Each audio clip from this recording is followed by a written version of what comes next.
Dumating na nga itong parcel ng aking in-order, kaya hayan, binuksan ko na muna. Actually, dalawa tong in-order ko, tapos ito nga yung nauna, tapos sumunod naman itong yung pinakamalaki kong na-order.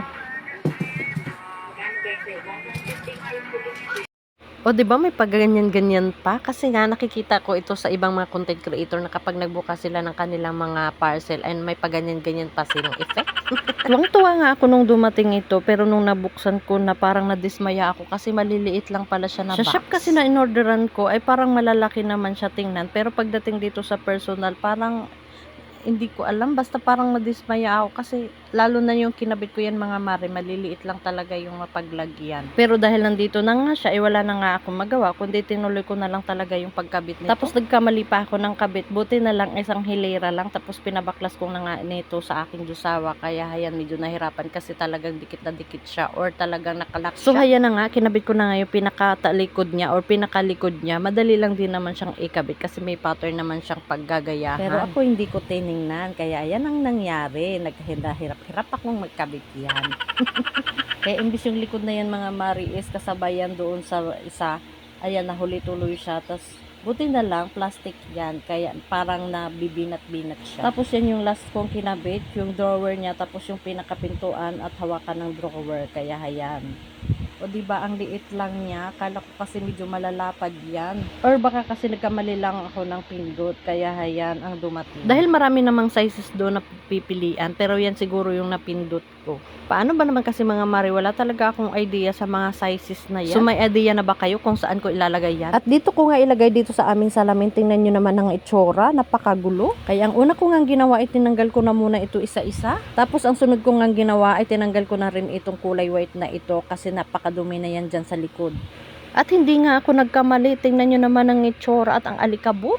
At habang nagwalis-walis nga ako, may nakita nga akong storage box dito. Kaya ayan, nakalimutan ko na yun at tingnan nyo, grabe, sobrang alikabok na. Tapos andyan pala nakalagay yung aming mga family, ay mga picture noon. Tapos ito yung mga siguro mga gamit to ng aking pangalawang anak. Tapos dito sa bintana namin yung sawa ko na ang inutusan ko na punasan niya. Hindi kasi madalas dyan napupunasan yung bintana na yan dyan na side. Dahil nga nakaharang nga itong double deck ng mga anak ko. Tapos bukod doon ay talagang lalabas ka pa at papatong ka sa yero ng yung kapitbahay bago mo mapunasan yung diun sa pinaka likod niyan. Tapos pagkatapos nga niya mga mari ay bumaba na nga siya. Tapos ako naman na dito ay nagpunas-punas na rin ako sa aming salamin.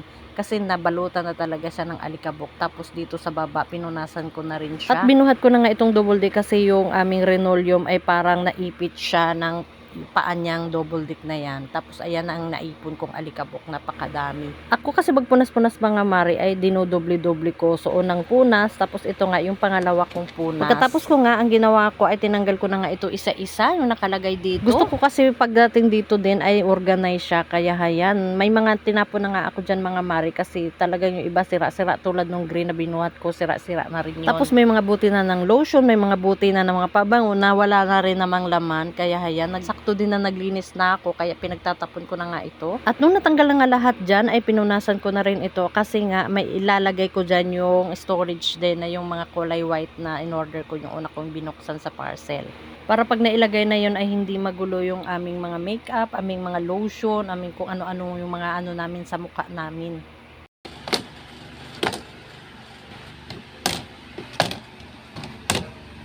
At ito na nga siya ang aming before. Ayan, tingnan nyo kung paano siya kagulo. At ito naman yung after. O diba, napakalinis at napaka-organized. Tapos maayos na siyang tingnan. Tapos ang mga nilagay ko dyan sa storage box na yan, yung mga pouch na lagayan din nila ng mga makeup pagka umaalis sila. Tingnan nyo, malinis na diba? Dahil sa sobrang tuwa ko dyan mga mare, ayan, nakapag video tuloy ako. Ayan, yan yung yan ang kalabasan. O diba, napakalinis at organized. Kahit nga sobrang haggard na ako dyan at pawis na pawis, ayan, nakapag selfie pa ang person. Aurahan natin yan ng very very light. At kung gusto nyo nga maglaro mga mari, yung pampawala lang ng inip, ayun yung pagkatapos natin sa mga gawaing bahay, pwede kayo maglaro dito sa apps na ito. Ang WG Piso Casino. Pero paalala lang ito mga mari, bawal talaga ito sa mga bata. At dahil libangan nga lang ito mga mari, ang binibit ko talaga ay 2 pesos lang, pero akalain mo napakaswerte talaga. Wow! May gawin. Wala, umabot ng 2,000. Ano na yun eh? Wala na 100 yun. Meron pa yan, hindi pa tapos. 90 plus na. Oo, hindi pa yan tapos. Meron pa. Oh my God, 2,050. Meron pa yan, guys. Wag mo yan, oh. Akalain mo ba pa. mga Oh, mare meron na pa, nag-cash oh, in may na ako ng remaining 100 tapos una kong panalo is 800 tapos nadagdagan ulit kaya umabot siya ng 1,500 at nakapag-cash out na nga ako ng 1,200 tapos ito na naman nanalo na naman ako ng 2,000 mahigit. Oh my God, talagang swerte talaga mga mare. Siyempre nag-cash out na rin pala ako ng 1,800 dyan kasi napanalunan ko nga yung 2,000 plus. So ito na nga, nag-withdraw na ako. Ipapakita ko nga sa inyo dahil legit talaga itong laro na ito. Kaya kung gusto nyo ng libangan mga mare, mag-PM lang kayo dito or mag-comment lang kayo dito sa comment section para maturuan ko kung paano gawin or paano mag-cash in tapos paano mag-register. Sa next upload ko nga mga mari ay ituturo ko sa inyo kung paano nga ito gawin. 1,800 cash out. Submit. Ayan. Abot na siya ng 15,000. Ayan, di ba? So, dus-dus lang yan. Ayan, dus-dus lang. So, nandito na yung app. Ayan na, dadating na. Ayan na, pumasok na siya. Oh, 1,800. Ayan na, cash out.